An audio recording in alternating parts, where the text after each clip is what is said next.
Day had broken, cold and gray, exceedingly cold and gray, when the man turned aside from the main Yukon Trail and climbed a high earth bank, where a dim and little-traveled trail led eastward through the fat spruce timberland. It was a steep bank, and he paused for breath at the top, excusing the act to himself by looking at his watch. It was 9 o'clock. There was no sun or hint of sun, though there was not a cloud in the sky. It was a clear day, and yet there seemed an intangible pull over the face of things, a subtle gloom that made the day dark, and that was due to the absence of sun. This fact did not worry the man. He was used to the lack of sun. It had been days since he had seen the sun, and he knew that a few more days must pass before that cheerful orb, due south, would just peep above the skyline and dip immediately from view. The man flung a look back along the way he had come. The Yukon lay a mile wide and hidden under 3 feet of ice. On top of this ice were as many feet of snow. It was all pure white, rolling in gentle undulations where the ice jams of the freeze-up had formed. North and south, as far as his eye could see, it was unbroken white, save for a dark hairline that curved and twisted from around the spruce-covered island to the south, and that curved and twisted away into the north, where it disappeared behind another spruce-covered island. This dark hairline was the trail, the main trail, that led south 500 miles to the Chilkoot Pass, Dyea, and Saltwater, and it led north 70 miles to Dawson, and still on to the north 1,000 miles to Nulato, and finally to St. Michael on the Bering Sea, 1,000 miles and half 1,000 more. But all this, the mysterious, far-reaching hairline trail, the absence of sun from the sky, the tremendous cold, and the strangeness and weirdness of it all, made no impression on the man. It was not because he was long used to it. He was a newcomer in the land, a Chichako, and this was his first winter. The trouble with him was that he was without imagination. He was quick and alert in the things of life, but only in the things, and not in significances. 50 degrees below zero meant 80-odd degrees of frost. Such fact impressed him as being cold and uncomfortable, and that was all. It did not lead him to meditate upon his frailty as a creature of temperature, and upon man's frailty in general, able only to live within certain narrow limits of heat and cold. And from there on, it did not lead him to the conjectural field of immortality and man's place in the universe. 50 degrees below zero stood for a bite of frost that hurt, and that must be guarded against by the use of mittens, ear flaps, warm moccasins, and thick socks. 50 degrees below zero was to him just precisely 50 degrees below zero. That there should be anything more to it than that was a thought that never entered his head. As he turned to go on, he spat speculatively. There was a sharp, explosive crackle that startled him. He spat again, and again, in the air. Before it could fall to the snow, the spittle crackled.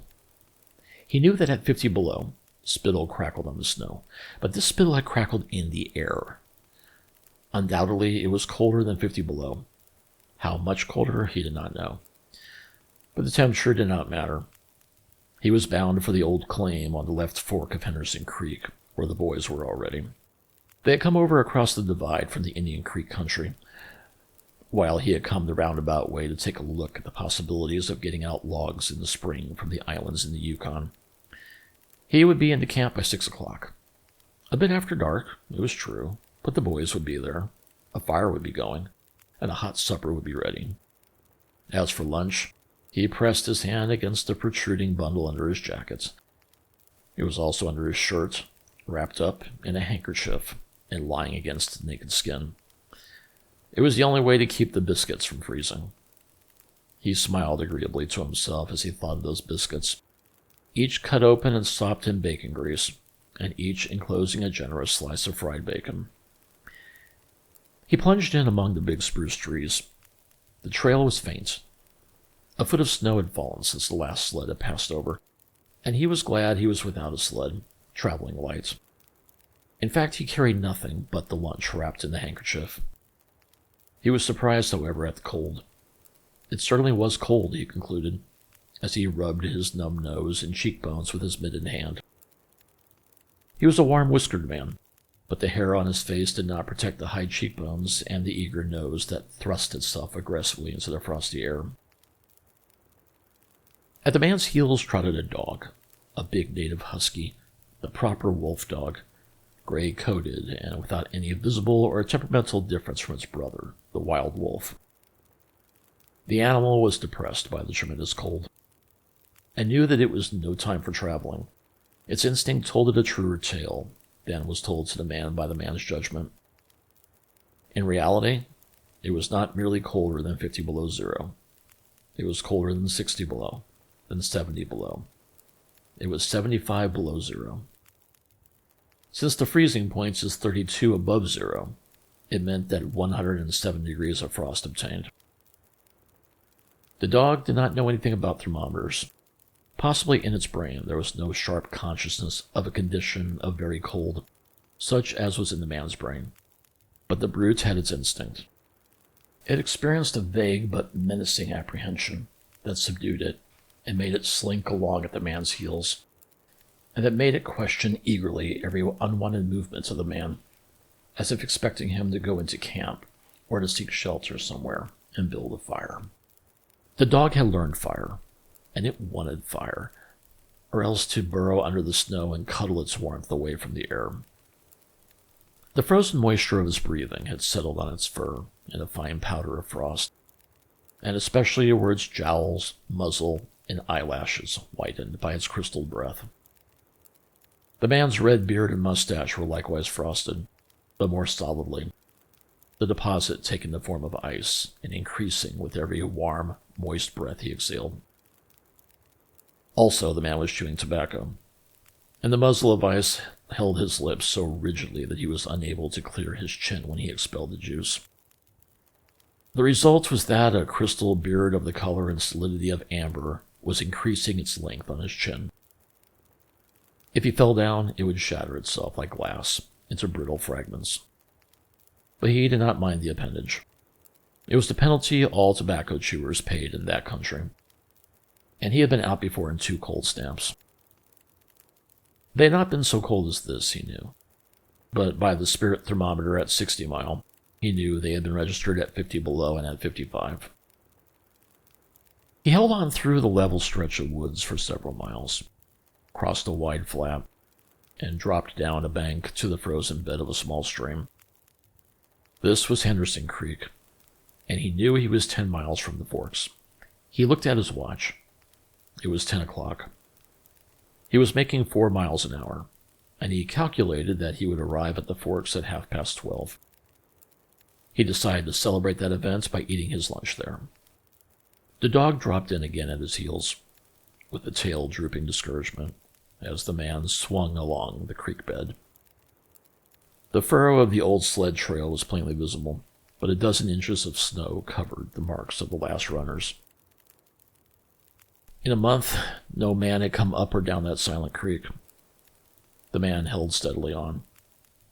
He was not much given to thinking, and just then, particularly, he had nothing to think about, save that he would eat lunch at the forks, and that at 6 o'clock he would be in camp with the boys. There was nobody to talk to, and had there been, speech would have been impossible because of the ice muzzle on his mouth. So he continued monotonously to chew tobacco and to increase the length of his amber beard. Once in a while, the thought reiterated itself that it was very cold, and that he had never experienced such cold.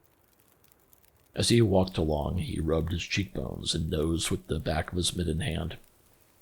He did this automatically, now and again changing hands. But rub as he would, the instant he stopped, his cheekbones went numb, and the following instant, the end of his nose went numb. He was sure to frost his cheeks, he knew that, and experienced a pang of regret that he had not devised a nose strap of the sort Bud wore in the cold snaps. Such a strap passed across the cheeks as well and saved them. But it didn't matter much after all. What were frosted cheeks? A bit painful, and that was all. They were never serious. Empty as the man's mind was of thought, he was keenly observant, and he noticed the changes in the creek, the curves and bends and timber jams, and always he sharply noted where he placed his feet. Once, coming around a bend, he shied abruptly, like a startled horse, curved away from the place where he had been walking, and retreated several paces back along the trail. The creek, he knew, was frozen, clear to the bottom. No creek could contain water in that Arctic winter. But he knew also that there were springs that bubbled out from the hillsides and ran along under the snow and on top of the ice of the creek. He knew that the coldest snaps never froze these springs, and he knew likewise their danger. They were traps. They hid pools of water under the snow that might be 3 inches deep or 3 feet. Sometimes a skin of ice half an inch thick covered them, and in turn was covered by the snow. Sometimes there were alternate layers of water and ice skin, so that when one broke through, he kept on breaking through for a while, sometimes wetting himself to the waist. That was why he had shied in such panic. He had felt the give under his feet and heard the crackle of a snow-hidden ice skin. And to get his feet wet in such a temperature meant trouble and danger. At the very least, it meant delay, for he would be forced to stop and build a fire, and under its protection to bare his feet while he dried his socks and moccasins. He stood and studied the creek bed and its banks, and decided that the flow of water came from the right. He reflected a while, rubbing his nose and cheeks, then skirted to the left, stepping gingerly and testing the footing for each step. Once clear of the danger, he took a fresh chew of tobacco and swung along at his 4-mile gait. In the course of the next 2 hours, he came upon several similar traps. Usually the snow above the hidden pools had a sunken, candied appearance that advertised the danger. Once again, however, he had a close call. And once, suspecting danger, he compelled the dog to go on in front. The dog did not want to go. It hung back until the man shoved it forward, and then it went quickly across the white, unbroken surface. Suddenly, it broke through, floundered to one side, and got away to firmer footing. It had wet its 4 feet and legs, and almost immediately the water that clung to it turned to ice. It made quick efforts to lick the ice off its legs, then dropped down in the snow and began to bite the ice that had formed between the toes. This was a matter of instinct. To permit the ice to remain would mean sore feet. It did not know this. It merely obeyed the mysterious prompting that arose from the deep crypts of his being. But the man knew, having achieved a judgment on the subject, and he removed the midden from his right hand and helped tear out the ice particles. He did not expose his fingers more than a minute, and was astonished at the swift numbness that smote them. It certainly was cold. He pulled on the midden hastily and beat the hand savagely across his chest. At 12 o'clock, the day was at its brightest. Yet the sun was too far south on its winter journey to clear the horizon. The bulge of the earth intervened between it and Henderson Creek, where the man walked under a clear sky at noon and cast no shadow. At 12:30, to the minute, he arrived at the forks of the creek. He was pleased at the speed he had made. If he kept it up, he would certainly be with the boys by 6. He unbuttoned his jacket and shirt and drew forth his lunch. The action consumed no more than a quarter of a minute, yet in that brief moment the numbness laid hold of his exposed fingers. He did not put the midden on, but instead struck the fingers a dozen sharp smashes against his leg. Then he sat down on a snow-covered log to eat. The sting that followed upon the striking of his fingers against his leg ceased so quickly that he was startled. He had had no chance to take a bite of biscuit. He struck the fingers repeatedly and returned them to the midden, baring the other hand for the purpose of eating. He tried to take a mouthful, but the ice muzzle prevented. He had forgotten to build a fire and thaw out.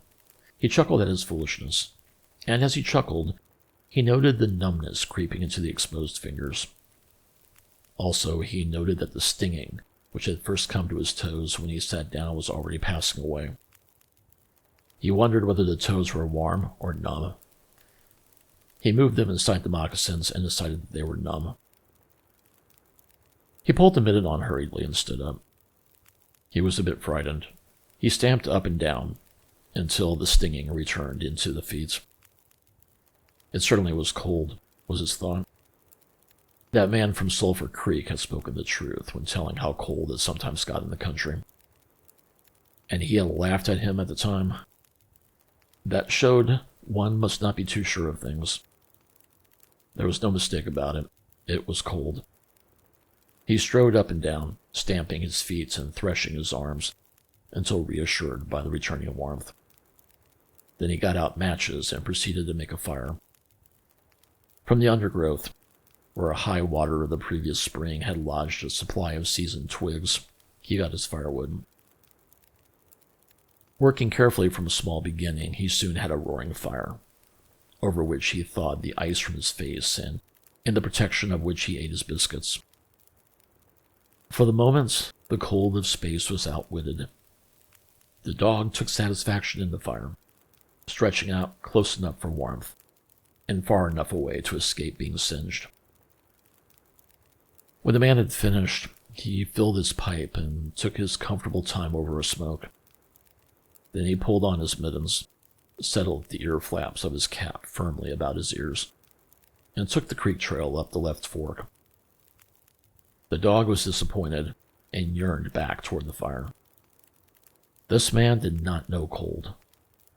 Possibly all the generations of his ancestry had been ignorant of cold, of real cold, of cold 107 degrees below freezing point. But the dog knew. All its ancestry knew. It had inherited the knowledge. And it knew that it was not good to walk abroad in such fearful cold. It was the time to lie snug in a hole in the snow and wait for a curtain of cloud to be drawn across the face of outer space once this cold came. On the other hand, there was no keen intimacy between the dog and the man. The one was the toil slave of the other, and the only caresses it had ever received were the caresses of the whiplash, and of harsh and menacing throat sounds that threatened the whiplash. So the dog made no effort to communicate its apprehensions to the man. It was not concerned in the welfare of the man. It was for its own sake that it yearned back toward the fire. But the man whistled and spoke to it with the sound of whiplashes, and the dog swung in at the man's heels and followed after him. The man took a chew of tobacco and proceeded to start a new amber beard. Also his moist breath quickly powdered with white his mustache, eyebrows, and lashes. There did not seem to be so many springs on the left fork of the Henderson, and for half an hour the man saw no signs of any. And then it happened. At a place where there were no signs, where the soft, unbroken snow seemed to advertise solidity beneath, the man broke through. It was not deep. He wet himself halfway to the knees before he floundered out to the firm crust. He was angry and cursed his luck aloud. He had hoped to get into camp with the boys at 6 o'clock, and this would delay him an hour, for he would have to build a fire and dry out his footgear. This was imperative at that low temperature. He knew that much. And he turned aside to the bank, which he climbed. On top, tangled in the underbrush, about the trunks of several small spruce trees, was a high-water deposit of dry firewood, sticks and twigs principally, but also larger portions of seasoned branches and fine, dry, last year's grasses. He threw down several large pieces on top of the snow. This served for a foundation and prevented the young flame from drowning itself in the snow and otherwise would melt. The flame he got by touching a match to a small shred of birch bark that he took from his pocket. This burned even more readily than paper. Placing it on the foundation, he fed the young flame with wisps of dry grass and with the tiniest dry twigs. He worked slowly and carefully, keenly aware of his danger. Gradually, as the flame grew stronger, he increased the size of the twigs with which he fed it. He squatted in the snow, pulling the twigs out from their entanglements in the brush and feeding directly to the flame. He knew there must be no failure. When it's 75 below zero, A man must not fail in his first attempt to build a fire. That is, if his feet are wet. If his feet are dry, and he fails, he can run along the trail for half a mile and restore the circulation. But the circulation of wet and freezing feet cannot be restored by running when it's 75 below. No matter how fast he runs, the wet feet will freeze the harder. All this the man knew. The old-timer on Sulphur Creek had told him about it the previous fall, and now he was appreciating the advice. Already, all sensation had gone out of his feet. To build the fire, he had been forced to remove his mittens, and the fingers had quickly gone numb. His pace of 4 miles an hour had kept his heart pumping blood to the surface of his body and to all the extremities. But the instant he stopped, the action of the pump eased down. The cold of space smote the unprotected tip of the planet, and he, being on that unprotected tip, received the full force of the blow. The blood of his body recoiled before it. The blood was alive like the dog, and like the dog, it wanted to hide away and cover itself up from the fearful cold. So long as he walked 4 miles an hour, he pumped that blood willy-nilly to the surface, but now it ebbed away and sank down into the recesses of his body. The extremities were the first to feel its absence. His wet feet froze the faster, and his exposed fingers numbed the faster, though they had not yet begun to freeze. Nose and cheeks were already freezing, while the skin of all his body chilled as it lost its blood. But he was safe. Toes and nose and cheeks would be only touched by the frost, for the fire was beginning to burn with strength. He was feeding it twigs the size of his finger. In another minute, he would be able to feed it with branches the size of his wrist, and then he could remove his wet footgear, and while it dried, he could keep his naked feet warm by the fire, rubbing them at first, of course, with snow. The fire was a success. He was safe. He remembered the advice of the old-timer on Sulphur Creek and smiled. The old-timer had been very serious in laying down the law that no man must travel alone in the Klondike after 50 below. Well, here he was. He had had the accident, he was alone, and he had saved himself. Those old-timers were rather womanish, some of them, he thought.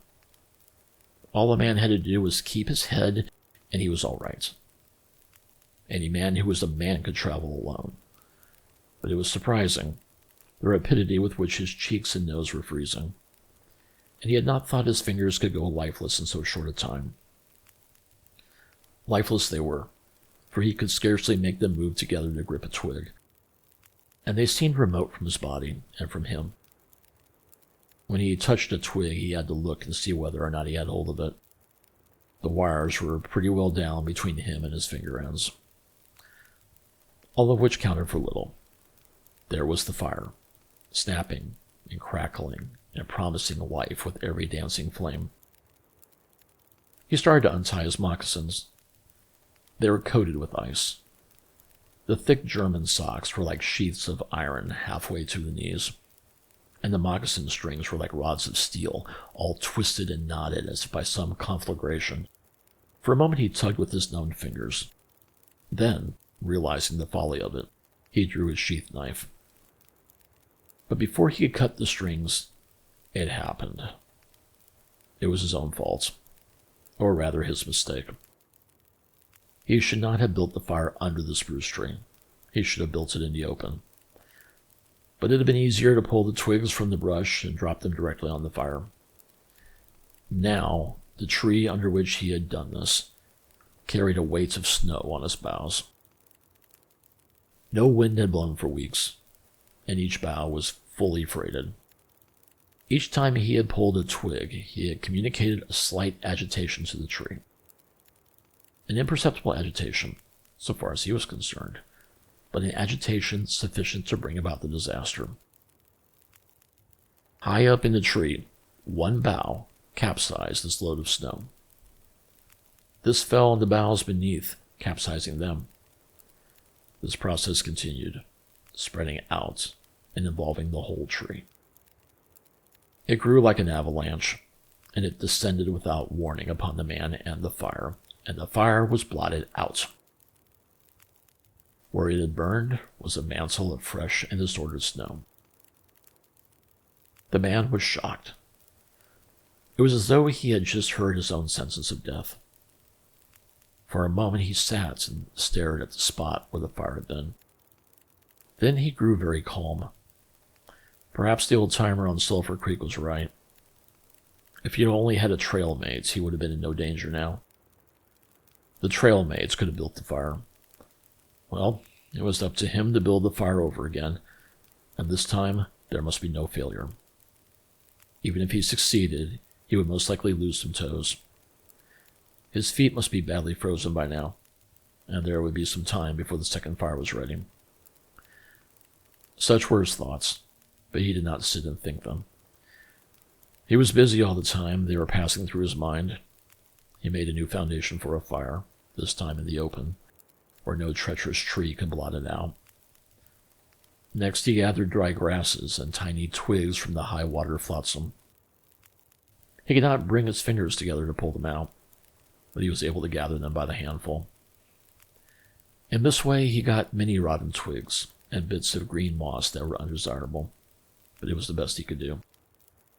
He worked methodically, even collecting an armful of the larger branches, to be used later when the fire gathered strength.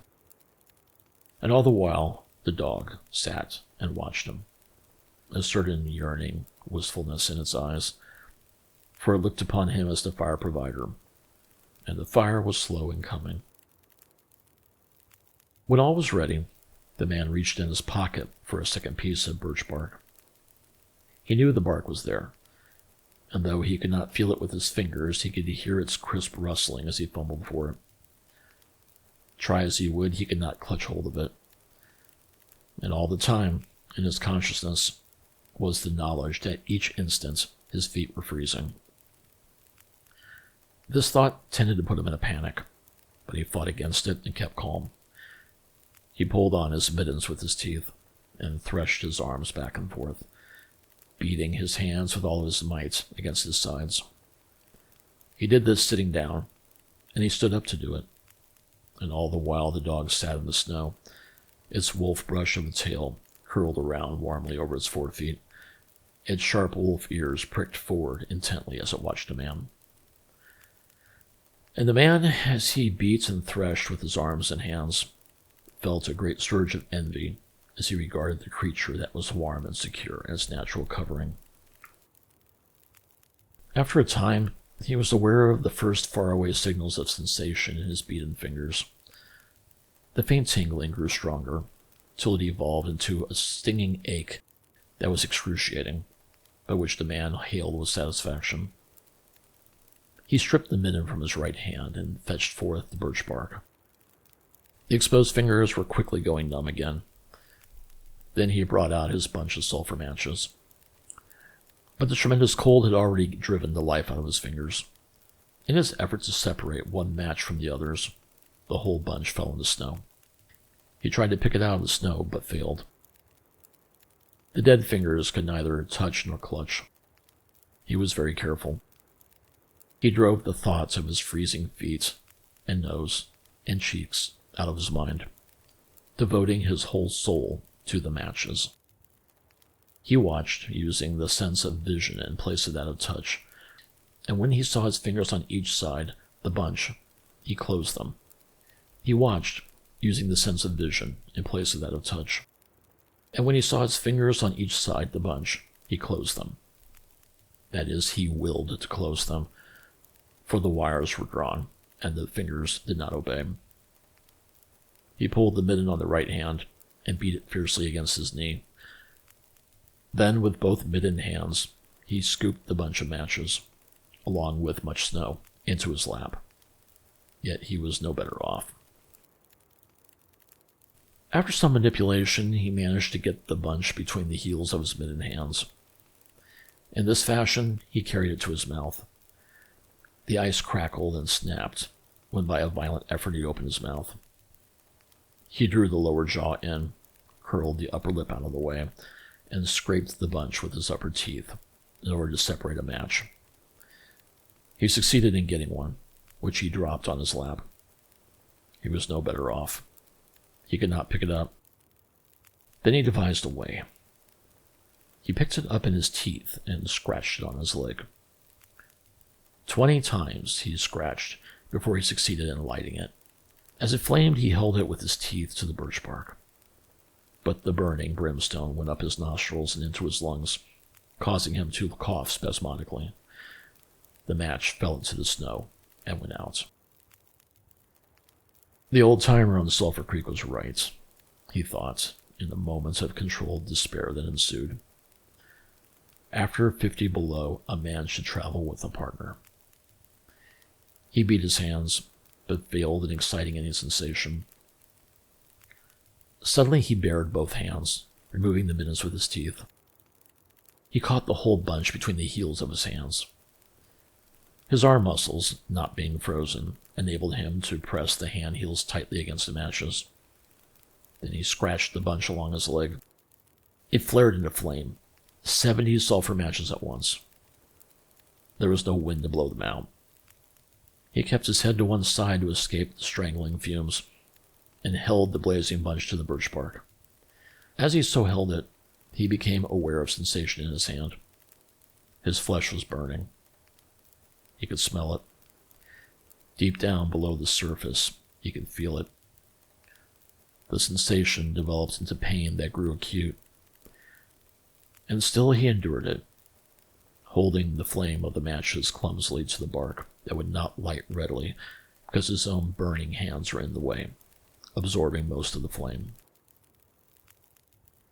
At last, when he could endure no more, he jerked his hands apart. The blazing matches fell sizzling into the snow, but the birch bark was alight. He began laying dry grasses and the tiniest twigs on the flame. He could not pick and choose, for he had to lift the fuel between the heels of his hands. Small pieces of rotten wood and green moss clung to the twigs, and he bit them off as well as he could with his teeth. He cherished the flame, carefully and awkwardly. It meant life, and it must not perish. The withdrawal of blood from the surface of his body now made him begin to shiver, and he grew more awkward. A large piece of green moss fell squarely on the little fire. He tried to poke it out with his fingers, but his shivering frame made him poke too far, and he disrupted the nucleus of the little fire, the burning grasses and tiny twigs separating and scattering. He tried to poke them together again, but in spite of the tenseness of the effort, his shivering got away from him, and the twigs were hopelessly scattered. Each twig gushed a puff of smoke and went out. The fire provider had failed.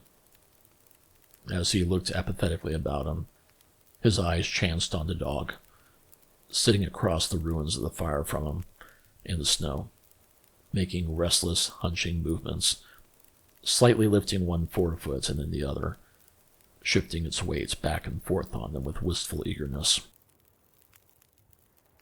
The sight of the dog put a wild idea into his head. He remembered the tale of the man caught in a blizzard, who killed a steer and crawled inside the carcass, and so was saved. He would kill the dog and bury his hands in the warm body until the numbness went out of them. Then he could build another fire. He spoke to the dog, calling it to him, but in his voice was a strange note of fear that frightened the animal, who had never known the man to speak in such a way before. Something was the matter, and its suspicious nature sensed danger. It knew not what danger, but somewhere, somehow, in its brain arose an apprehension of the man.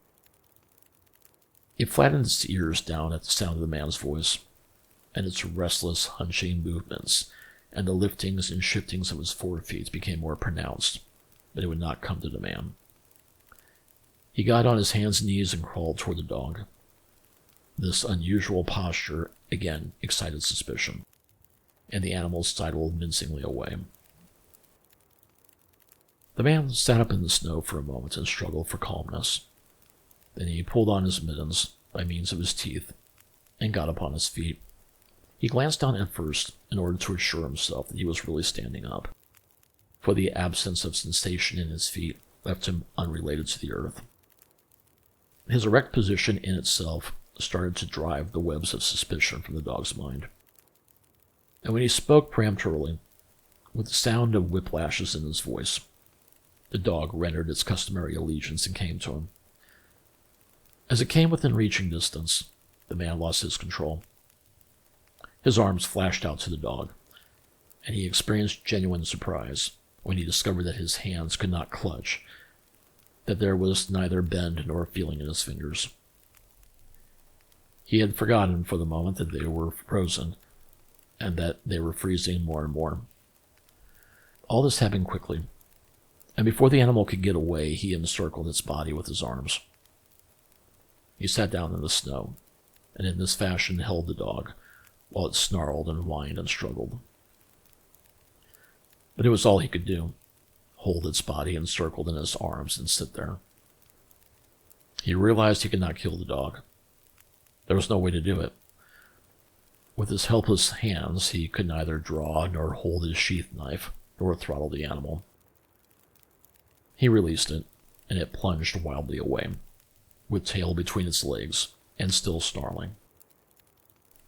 It halted 40 feet away and surveyed him curiously, with ears sharply pricked forward.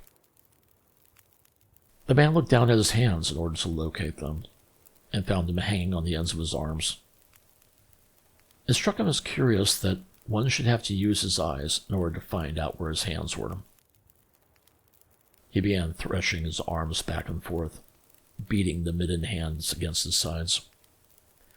He did this for 5 minutes, violently, and his heart pumped enough blood up to the surface to put a stop to his shivering. But no sensation was aroused in the hands. He had an impression that they hung like weights on the ends of his arms, but when he tried to run the impression down, he could not find it.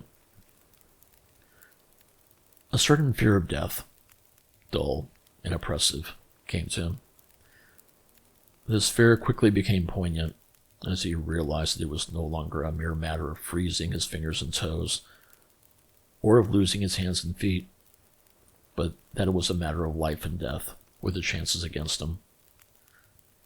This threw him into a panic, and he turned and ran up the creek bed along the old dim trail. The dog joined in behind and kept up with him. He ran blindly, without intention, in fear such as he had never known in his life. Slowly, as he plowed and floundered through the snow, he began to see things again. The banks of the creek, the old timber jams, the leafless aspens, and the sky. The running made him feel better. He did not shiver. Maybe, if he ran on, his feet would thaw out. And anyway, if he ran far enough, he would reach camp and the boys. Without doubt, he would lose some fingers and toes, and some of his face. But the boys would take care of him, and save the rest of him when he got there. And at the same time, there was another thought in his mind that said he would never get to the camp and the boys, that it was too many miles away, that the freezing had too great a start on him, that he would soon be stiff and dead. This thought he kept in the background and refused to consider. Sometimes it pushed itself forward and demanded to be heard, but he thrust it back and strove to think of other things. It struck him as curious that he could run at all on feet so frozen that he could not feel them when they struck the earth and took the weight of his body. He seemed to himself to skim along the surface and have no connection with the earth.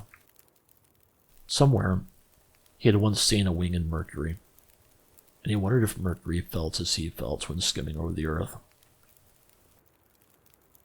His theory of running until he reached camp and the boys had one flaw in it. He lacked the endurance.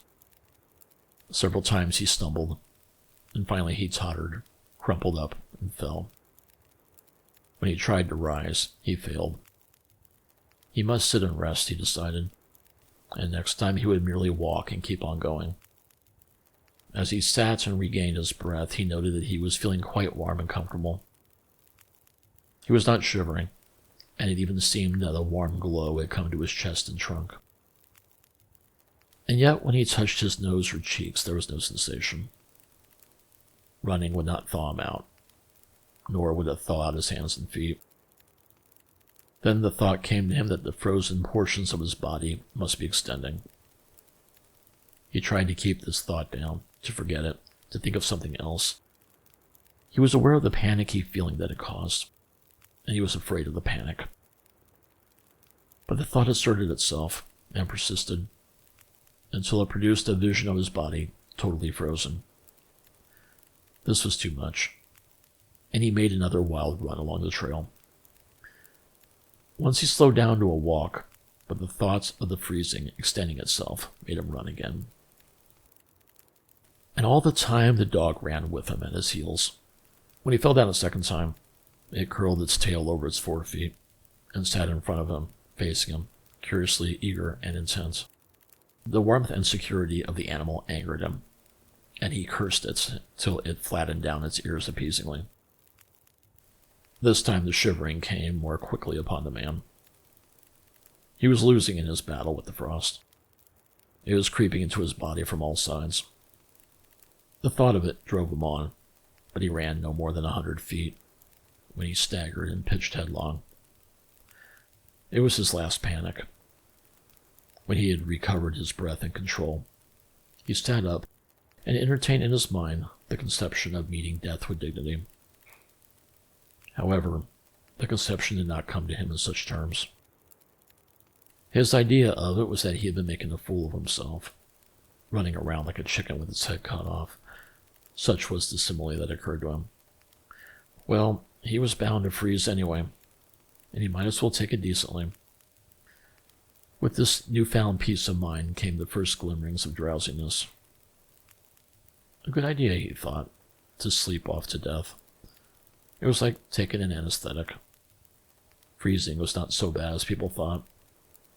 There were lots worse ways to die. He pictured the boys finding his body next day. Suddenly he found himself with them, coming along the trail and looking for himself. And still with them, he came around a turn in the trail and found himself lying in the snow. He did not belong with himself anymore, for even then he was out of himself, standing with the boys and looking at himself in the snow. It certainly was cold, was his thought. When he got back to the States, he could tell the folks what real cold was. He drifted on from this to a vision of the old-timer on Sulphur Creek. He could see him quite clearly, warm and comfortable, smoking a pipe. "You were right, old hoss. You were right," the man mumbled to the old-timer of Sulphur Creek. Then the man drowsed off into what seemed to him the most comfortable and satisfying sleep he had ever known. The dog sat facing him and waiting. The brief day drew to a close in a long, slow twilight. There were no signs of a fire to be made, and besides, never in the dog's experience had it known a man to sit like that in the snow and make no fire. As the twilight drew on, its eager yearning for the fire mastered it, and with a great lifting and shifting of 4 feet, it whined softly, then flattened its ears down in anticipation of being chidden by the man. But the man remained silent. Later, the dog whined loudly, and still later it crept close to the man and caught the scent of death. This made the animal bristle and back away. A little longer it delayed, howling under the stars that leaped and danced and shone brightly in the cold sky. Then it turned and trotted up the trail in the direction of the camp it knew, where were the other food providers and fire providers.